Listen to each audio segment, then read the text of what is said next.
Oi, pessoal!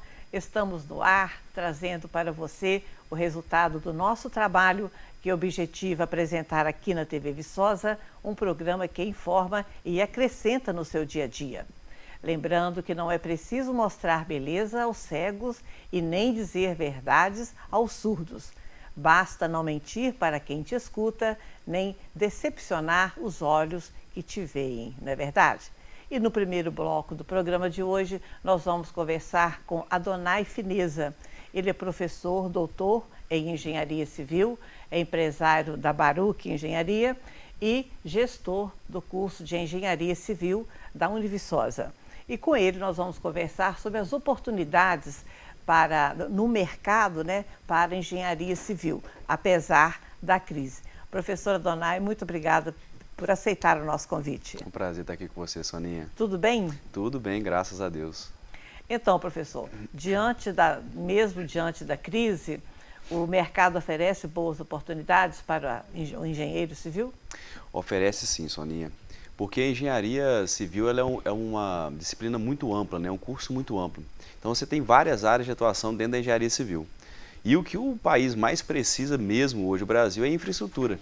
E quando eu falo em infraestrutura, eu falo de engenharia civil, que é pavimentação de estradas, a obra de saneamento, redes de drenagem, rede de esgoto, a parte de sistema de abastecimento de água, construção de escolas, construção de hospitais. Então toda a obra de infraestrutura está ligada diretamente ao curso de engenharia civil, que é o único profissional que tem habilitação para assinar esses projetos, de obras de construção.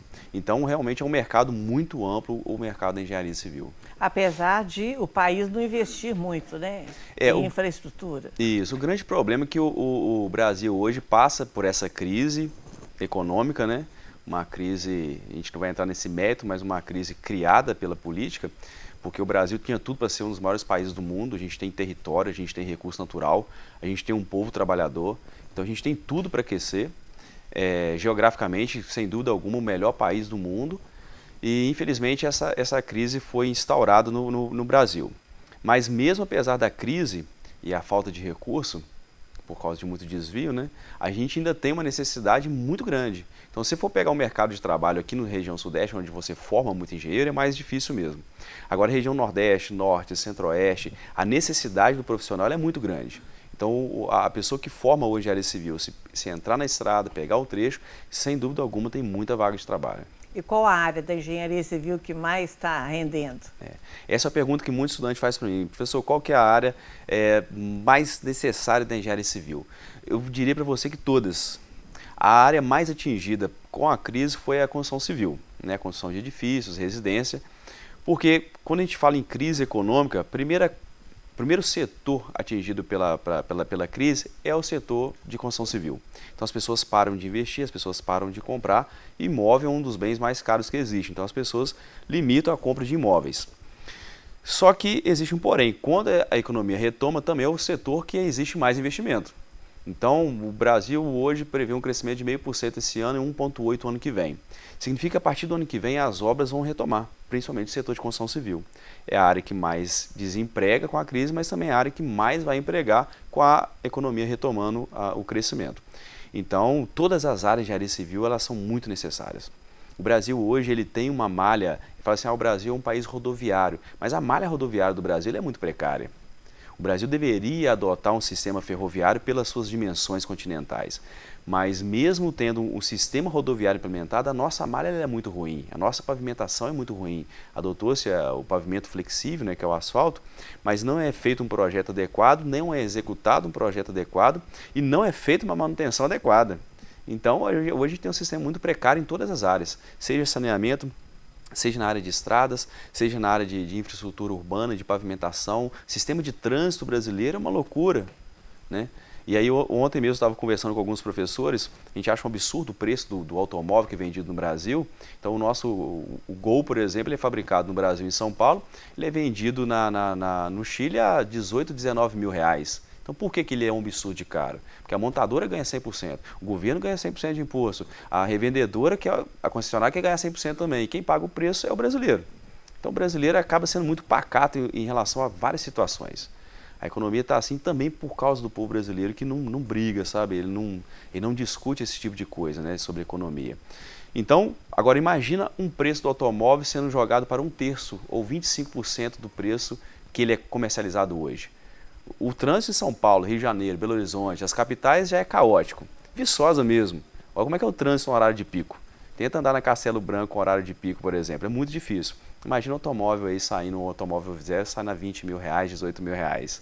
Né? Então, assim, seria mais caótico. Mas por quê? Porque a nossa malha rodoviária ela é muito precária, né? Que é uma área da engenharia civil também. Se investisse, facilitaria a vida de todo mundo, né? Com certeza, com certeza. O que falta mesmo é o investimento. Então o recurso, na verdade, o Brasil tem muito recurso. Ano passado foi arrecadado mais de 2 trilhões em impostos, Sony. É muito dinheiro. É difícil até imaginar a cifra, né? A quantidade de zeros. Mas essa renda ela é muito mal distribuída. Esse imposto é muito mal aplicado. Né? Se ele fosse direcionado e investido onde deveria ser, sem dúvida alguma o país cresceria muito. Pra você ter uma ideia, nos países de primeiro mundo, a média é que 75% da economia dos países de primeiro mundo vem da engenharia. O Brasil está lá atrás, a questão da engenharia no crescimento econômico do país. Ainda nós somos um país, infelizmente, um país agrícola, né? A agricultura, a agropecuária é muito forte no país ainda. Apesar de ser considerado industrializado ou em industrialização, tem muito a se crescer, tem muito a se investir. Então, se realmente investisse pesado em infraestrutura, a gente teria uma malha para fornecer subsídio até para a agricultura. Por que o milho hoje, por exemplo, norte-americano, ele é vendido mais barato no mercado externo do que o brasileiro? Sendo que a nossa produção é muito mais barata. Porque nos Estados Unidos, toda a parte de logística de escoamento da produção agrícola é feita ou pela estrada de ferro ou por hidrovias. O Brasil não é tudo por rodovia. Então, na hora que o milho chega no porto para ser vendido, ele sai mais caro do que o norte-americano, sendo que a produção foi mais barata. Por quê? Porque aqui não tem logística. Então, se perde muito nas estradas e se gasta muito nas estradas para transportar a nossa matéria-prima, seja agrícola, seja agropecuária, para exportação. E nós somos um celeiro do mundo, um dos maiores exportadores do mundo. E mesmo assim, nosso produto acaba saindo mais caro. Por quê? Porque falta engenharia, falta infraestrutura. E qual que é a realidade no exterior da engenharia civil? Na engenharia, nos países de primeiro mundo, sem dúvida alguma, é muito cobiçado. Hoje, por exemplo, nós temos Canadá, Finlândia, Noruega, contratando muito engenheiro brasileiro. Por quê? Porque tem demanda e não tem profissional. Isso porque a Alemanha, por exemplo, ela forma 36 engenheiros a cada 10 mil habitantes. O Brasil forma 6. E mesmo assim a demanda lá é maior. Por quê? Porque existe investimento em infraestrutura. Existe investimento onde é necessário para o crescimento da economia. Não é à toa que a Alemanha passou por 2 grandes guerras, foi destruída e é a maior potência da Europa, porque ela investe pesado em infraestrutura, investe pesado em engenharia. E outros países do primeiro mundo também. Igual eu citei, o Canadá, por exemplo, contrata muito engenheiro brasileiro, a Noruega e alguns países que saíram do pós-guerra agora, como Moçambique, como Angola, que são países de língua portuguesa, contrata muito engenheiro civil brasileiro também. Né? Eles têm até preferência pelo brasileiro pela questão da língua. Então, existe uma demanda no mercado externo por engenheiros, com certeza, muito grande. E os alunos da Univiçosa, na área da engenharia civil, como que estão? Que se formaram? Tem notícia deles? Temos 2 turmas já formadas, né, 2 anos formados já. Já estão no mercado de trabalho, graças a Deus, trabalhando. Qual que é o salário hoje do engenheiro civil? O salário do engenheiro civil é um salário muito bom, Soninha. É um dos cursos que tem uma das melhores remunerações hoje no mercado brasileiro. Foi o curso que teve maior ganho salarial nos últimos 10 anos e seria o 3º melhor salário em médio de piso salarial no Brasil hoje. Tabelado pelo CREA, o engenheiro civil hoje, trabalhando 8 horas por dia, ele tem a exigência do piso salarial dele em carteira assinada é de 8,5 salários mínimos. Então o salário inicial aí para quem trabalha 40 horas por semana, 44 horas, seria 8 mil e poucos reais, seria o salário inicial do engenheiro civil. Então é um salário muito bom para a realidade brasileira, né? E se ele pegar cargos com o passar do tempo, fazer uma especialização, um mestrado, um doutorado, pegar cargos mais altos, com certeza o salário dele vai melhorar bastante, né? Então hoje a gente fica atrás da medicina, em questão salarial, e carreira militar. Então são dois são difíceis de bater. Então a gente está aí em 3º lugar aí na questão de piso salarial. Professora Donai, lógico que, né, você é da Univiçosa, você tem muito que dizer da didática, do que é a Univiçosa, o ensinamento da Univiçosa. Mas aí eu te pergunto, por que a pessoa faria engenharia civil na Univiçosa? Olha, hoje a qualidade de ensino na Univiçosa está muito grande. Hoje a Univiçosa é referência não apenas regional, mas é nacional. A gente tem recebido estudantes de várias partes do Brasil, porque a Univiçosa tem ganhado um nome muito grande. Por quê? Uma, pelo corpo docente, que nós somos professores, mestres e doutores. O segundo, que é a questão de laboratórios. Hoje nós temos 8 laboratórios da engenharia civil. Então nós temos laboratórios, praticamente todas as disciplinas profissionalizantes hoje têm laboratório próprio. E hoje a gente trabalha com um projeto.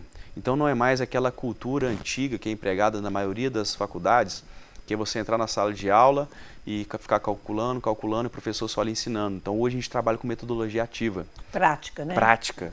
Então existe laboratório de projeto hoje na Univiçosa, onde o professor leva o estudante, ele tem que fazer o projeto como trabalho final daquela disciplina. Então hoje, por exemplo, a gente tem na nossa grade como disciplina obrigatória, se você for ver no estado, por exemplo, você não vai encontrar nenhuma faculdade que tenha ela como obrigatória a disciplina de barragens. Ele é obrigatório na graduação. Então o estudante tem que fazer o projeto da barragem, entregar ao professor o projeto pronto de uma barragem. Edifícios, a mesma coisa, que é uma disciplina também, na maioria das faculdades de pós-graduação, ela é uma disciplina de graduação na Univiçosa, obrigatória. E ele tem que executar o projeto de um edifício para poder passar na disciplina. Então ela é muito prática, o estudante ele aprende muito mais e ele já sai super preparado para o mercado de trabalho. O que não acontece na maioria das universidades que prepara o estudante para pesquisa e não para o mercado de trabalho. Então lá a gente prepara o estudante para o mercado de trabalho e já sai afiado fazendo projetos, sabendo o passo a passo de todos os projetos, né, de todas as áreas. Professora Adonai, antes da sua mensagem final aos nossos telespectadores, nós vamos fazer umas perguntas rápidas para você, tá bom? Vamos lá. Qual que é a classificação de Deus na sua vida? A maior delas, sem dúvida alguma, primeiro lugar, disparado. E o amor? Deus é amor, então, em primeiro lugar, com certeza, Deus. O que vem primeiro, família ou trabalho? Família, com certeza. Deus, família e as demais coisas. E o que é fonte de inspiração para você? A Bíblia, a palavra de Deus. Um sonho? Sonho que as pessoas se respeitem mais, se amem mais e voltem aos rudimentos da palavra de Deus que tem sido esquecida nos últimos tempos. Uma notícia boa? Jesus está voltando. Uma notícia ruim? Notícia ruim, o ser humano tem buscado caminhos que não são bons, Sônia, e isso tem levado a sociedade à destruição, a pontos bem complicados de se trabalhar. O que você não gostaria de lembrar? Que eu não gostaria de lembrar de forma alguma, de momentos ruins da nossa política brasileira, que tem sido vergonhoso, tem sido vergonha mundial. E você tem saudade? Tenho saudade dos familiares que moram em outras cidades. O nosso pastor Marcos está nos Estados Unidos, né? Já vai para quase 2 anos, e traz muita saudade. Lembranças você manda para quem? Lembranças a minha família, minha esposa, meus 2 filhos já nascidos, né, Nicos e Murilo, e a minha menininha que está chegando aí, a Giovana, que está vindo aí. Até novembro ela chega. E a sua mensagem para os nossos telespectadores? Que orem mais, que leiam mais a Bíblia, que busquem mais a direção de Deus na vida, porque quando a gente entrega o nosso caminho ao Senhor e confia nele, Ele projeta a nossa vida. Então Ele abre portas, e a porta que Deus abre, ninguém pode fechar. Então quando a gente confia em Deus e busca na palavra o que é necessário para a nossa vida, sem dúvida alguma, a nossa vida ela se transforma. Ela cria caminhos que o homem por si só ele não consegue, só Deus mesmo. Professora Adonai, mais uma vez, muito obrigado pela sua participação. Nada, Soninha, prazer. Vamos ao intervalo e voltamos em 30 segundos.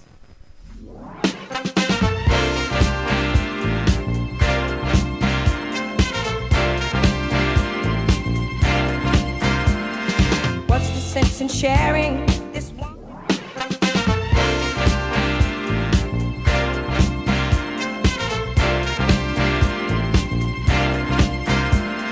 O Centro Oncológico do Hospital São Sebastião, coordenado pelo cirurgião oncológico e mastologista Dr. Marcelo Pimenta, CRM 29032, vem oferecendo à Viçosa e região há mais de 15 anos o que há de mais moderno no tratamento oncológico. cujo objetivo é oferecer a seus pacientes uma assistência de qualidade e individualizada em um ambiente altamente humanizado. Seriedade, modernidade e compromisso são as bases do Centro Oncológico, localizado à Rua Tenente Kimmel, número 36, anexo ao Hospital São Sebastião. Telefone 31 3892 9547. Informações também pelo e-mail centrooncológico.hss@gmail.com.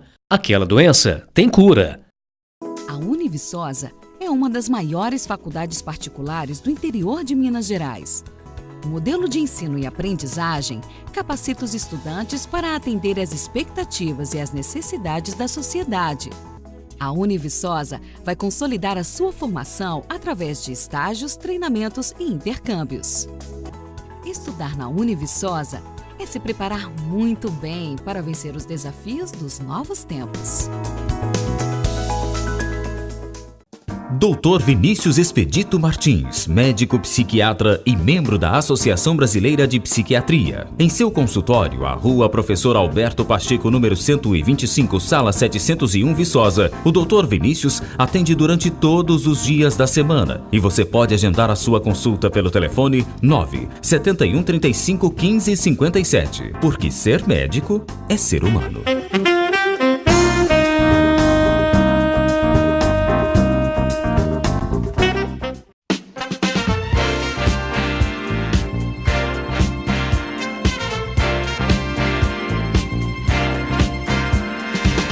Oi, pessoal! Estamos de volta no segundo bloco para conversar com a Luciane José Cury.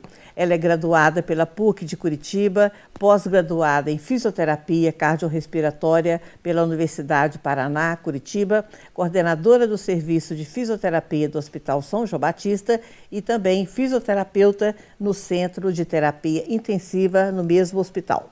E nós vamos conversar com a Luciane sobre a apneia do sono. Tudo bem, Luciane? Tudo bem, Soninha. Muito obrigada por aceitar aí o nosso convite. Eu que tenho que agradecer. É sempre um prazer poder participar do seu programa, Soninha. Luciane, faz uma introdução para nós sobre a apneia do sono. Bom, a apneia do sono, Soninha, a gente considera uma doença. É uma doença que faz com que a pessoa pare de respirar ao dormir. Então, esse tempo de parar de respirar pode ser 10 segundos, mas tem casos, Soninha, que chega a 1 minuto, 30 segundos. Então, cada paciente é um paciente. A gente tem que investigar isso. E quanto maior é o tempo, pior é o prejuízo à saúde dessa pessoa, sabe? Então, ela vem associada a roncos, ela vem associada a pessoas que cochilam muito durante o dia.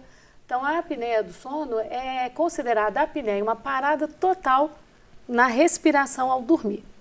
Mas como que a pessoa faz para saber disso? Pois é, para saber disso, eu até comento muito com meus pacientes, não há necessidade de ser só o companheiro ou a companheira.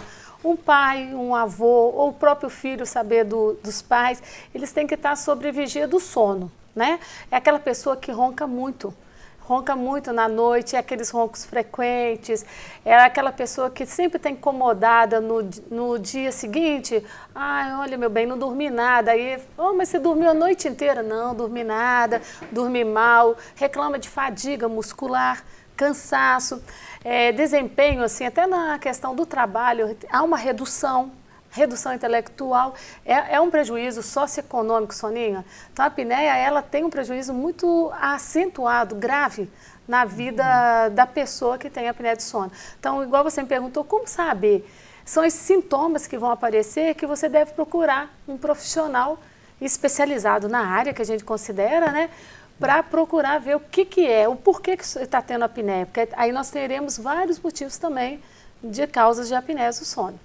Mas, Luciane, a apneia do sono, ela acontece só em pessoas com a idade mais avançada ou não necessariamente? Não necessariamente, Soninha. Há uma predisposição, né? Como tudo nessa vida, tem, é mais comum na idade X, Y. Na apneia do sono, o avanço da idade é uma característica bem mais predisponente. Então, a gente, né, cientificamente já foi comprovado, acima de 55 anos de idade é o mais comum. Mas isso não impede que uma criança, um adolescente, um jovem ou pessoa mais nova tenha apneia do sono. E o sintoma que você disse da apneia do sono é o mesmo da pessoa de mais idade, na criança também? Não, na criança, Soninha, é um pouco diferente. A criança não tem muito esses cochilos que a gente chama sonolência diurna, né? Que tem muito no adulto. É uma característica que a gente deve se prender, sim, quando você tem um familiar que cochila muito, que cochila no trabalho, dirigindo. Então, é um sintoma bem fiel para você investigar. Na criança, na verdade, o que ela tem? Que os pais devem ficar mais atentos. Irritabilidade, uma agitação psicomotora. Muito importante também que ele tem um retardo escolar, no desenvolvimento dele dentro da escola. Começou muito bem o ano, aí começou a ver que a criança já não desenvolve como antes. Já pode ser um sinal. Então, são mais comuns na criança esses tipos de sinal para a gente investigar a apneia do sono. E ela pode ser hereditária, a apneia? Na verdade, não, Sonia, porque a apneia do sono, que é essa interrupção total do ar que entra pela boca e vai até os pulmões, por isso que falta oxigenação. Essa hora o paciente ele se considera como se ele estivesse, vulgarmente explicando, é morto. Ele não respira. Nada que está dentro de nós, fígado, rim, coração, cérebro, recebe oxigênio nesses 10 segundos ou mais tempo, entendeu? Então ele está parado. Então o que acontece? Ele fica sem ar. E a tendência dele é retornar como se fosse um afogamento, puxando o ar com várias vezes na noite, sentindo falta de ar. Então a pessoa já deve nascer com esse problema? Desculpa, esse que você tinha perguntado, a musculatura da faringe, que é uma musculatura que a gente tem na garganta, ela fica flácida. Outro sinal também que você pode, o pessoal de casa também dá atenção, aqueles pescoços mais largos, que tem papo. Sabe, isso é a fragilidade das nossas musculaturas. Então, o que acontece? À noite, essa musculatura, ela vira, ela tampa. O ar que era para passar, que entra e passa normal da boca até os pulmões, vai ter uma obstrução. Vem o que nós chamamos famoso ronco. Por isso que ronca. Então, vem o barulho, que é o ronco. Na hora que ele faz a apneia, essa obstrução passa a ser total. Aí o ar não entra. E o ronco, Soninha, o que acontece? Ele cessa. Então, eu acho que muita gente deve estar, nossa, isso acontece aqui em casa. Aquela pessoa dormindo, roncando alto, a gente ouvindo, esposa cutucando, bem, vira para lá, vira para cá. Aí, de repente, ele para de roncar, é a hora que ele fez a apneia. Então, é isso que eu peço muita atenção ao pessoal de casa. É sim, isso é o risco e é um sinal fidedigno de apneia. Então, você viu que o familiar, ele para de respirar no sono, deve-se procurar um médico o mais rápido possível para investigar melhor sobre essa dificuldade que ele está tendo ao dormir. E o paciente, geralmente, Soninha, só estendendo um pouquinho a resposta, ele não relata, ele não sente. Ô, fulano, o senhor ronca? Não sei. Você para de respirar ao dormir? Não sei. Então, a gente geralmente precisa de alguém, uma família, um companheiro, e é muito nítido. Eu tenho casos de paciente que fala assim, nossa, doutor, eu fui num hotel e nós dormimos vários homens para um congresso, e lá que meus colegas me disseram que eu ronco. Então, tem gente que fala que na rua passa o vizinho e fala, nossa, dá para ouvir seu ronco aqui da rua. Então, gente, as pessoas que têm esse problema dentro de casa devem procurar o mais rápido possível um médico da área e assim por diante o acompanhamento com um profissional da área na medicina de saúde, na medicina do sono. E, Luciane, a apneia tem cura? Ô, Soninha, a apneia, eu falo muito para os meus pacientes, assim, é a pergunta que todos fazem, sabe? A apneia, eu considero que ela tem cura. Né? Na minha opinião, cientificamente não.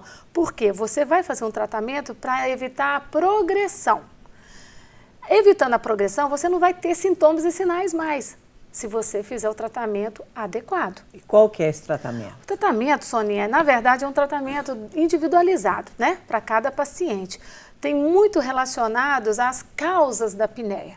Então a gente pode começar, Soninha, por assim, qual é a causas mais comuns?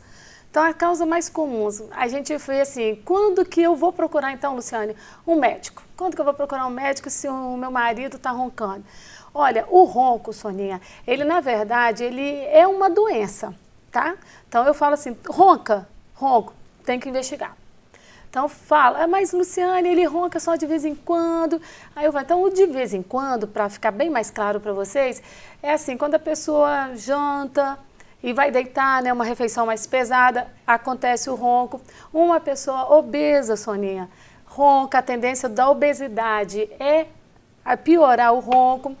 Uma pessoa que talvez ela teve um estresse, alguma coisa que está incomodando o dia dela, preocupação, dormiu, roncou. Só que esse ronco, quando ele não é frequente, ele não é uma doença. Então tá, quando que ele vira doença? Quando é um ronco alto, quando é um ronco que vai piorando durante a noite e quando alguém visualiza que esse familiar parou de respirar na noite por alguns segundos. Pode ser, entendeu? Mas eu penso que o ronco parou, mas não é o ronco, a pessoa parou de respirar. É até o contrário, é isso mesmo, é isso que eu falo com meus pacientes. Vocês estão achando que o seu marido está roncando, parou? Ai, graças a Deus que parou de roncar. Nem sempre, gente, a maioria das vezes é um fato. Ele parou de roncar é porque provavelmente ele está em apneia. Pode não ser também, mas o importante é investigar, Soninha. E a presença também, Soninha, na mesma pergunta sua, a adenoide também. A presença de adenoide causa apneia, desvio de septo nasal, carne esponjosa no nariz, amígdalas aumentadas. Então, obesidade. Obesidade é um agravamento, tá? É uma pergunta também que muitos fazem para mim, doutora, a obesidade, ela é sinônimo de apneia? Todos os obesos têm apneia? Não necessariamente. Ela piora a apneia. E o ronco? Ela piora o ronco. Então, muitas vezes, gente, a pessoa que é obesa, se ela emagrecer, ela já reduz uns 90% desse ronco, tá? E ajuda também na apneia, na perda de peso. Mas e o tratamento, como é que faz para curar? O tratamento, na verdade, ele deve ser primeiro, Soninha, você tem que investigar. Para investigar, você precisa ir ao médico. A gente sugere, né, que seja um otorrino, um pneumologista, ou até cardiologista. Eu tenho uma experiência muito grande com cardiologistas investigando a apneia do sono por causa das complicações, né? Que é a hipertensão arterial. Eu posso aproveitar e falar da hipertensão, porque o cardiologista muitas vezes trata um paciente e não melhora. Está tratando a pressão arterial e não houve melhora. Ele está tentando emagrecer, ele toma a medicação corretamente e a pressão sempre alta. Na hora que o cardiologista percebe que eu não consigo melhorar meu paciente, é porque ele é portador de apneia do sono. Aí ele manda fazer o exame, ele pede para fazer o exame e o exame comprova a apneia do sono, por isso que ele tem pressão alta. Então, se não tratar a apneia do sono, não vai melhorar a pressão alta.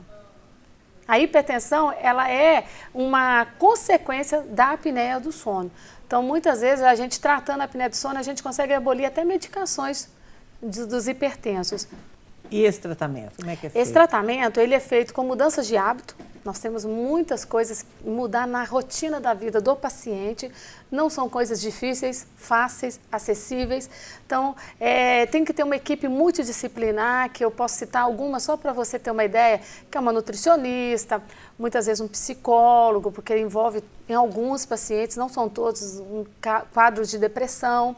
Um fonoaudiólogo para trabalhar essa musculatura, né, da garganta, da faringe, né? E o médico, né, que pode ser o otorrino, o pneumo, o cardio, de preferência, né, alguém da área da medicina do sono. E o fisioterapeuta, Soninha, o fisioterapeuta que vai acompanhar esse paciente no tratamento. O tratamento, Soninha, quando ele é aquele ronco, sem a apneia, a gente deve trabalhar com essas mudanças, posicionamento correto ao dormir, alimentação adequada antes de dormir, o ambiente adequado para dormir, travesseiro, colchão, mudança mesmo na rotina, com horários fixos para acordar e para dormir. E quando você já tem o diagnóstico de apneia mesmo, além dessas mudanças, a gente deve usar o que a gente chama, que é extremamente comum, que é de primeira geração, primeira linha, que é o CPAP.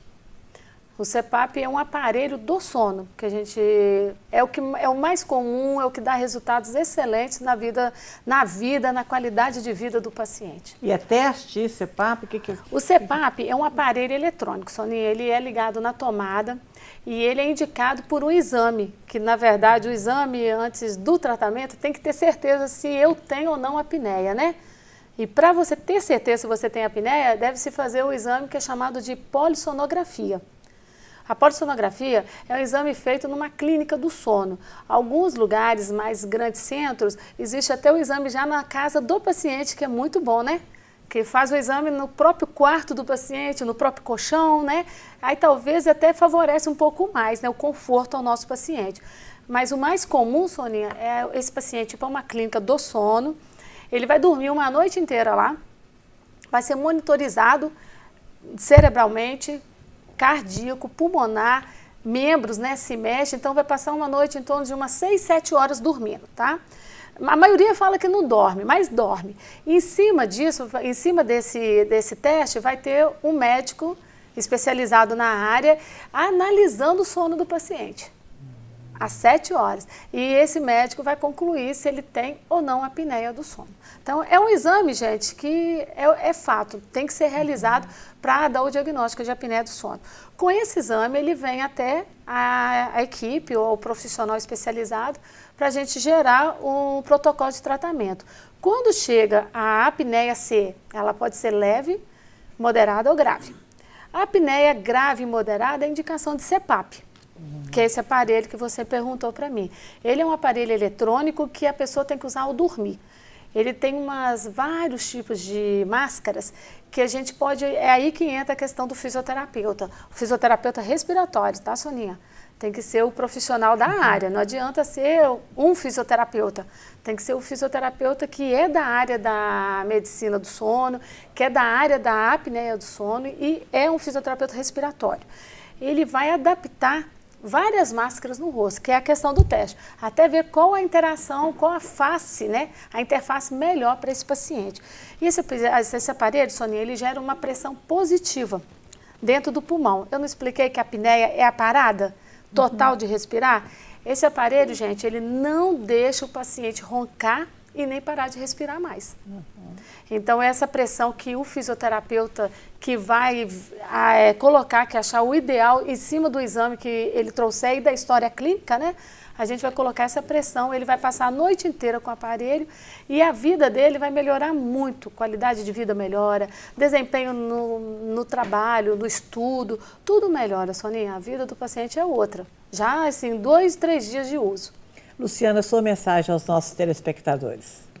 A minha mensagem, assim, eu desejo assim, que as pessoas tenham mais paz, mais tranquilidade, sabe? Acho que o nosso mundo está precisando de mais paz, menos violência e que o amor a Deus seja o predomínio. Acho que tudo, seja a vida pessoal, vida profissional, Deus tem que estar em tudo. Então, acho que o amor a Deus é o mais verdadeiro.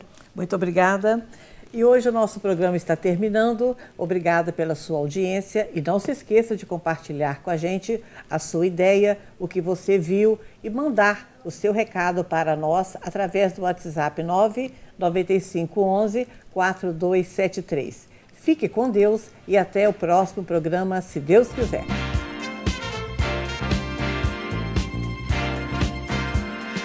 What's the sense in sharing this one and only life?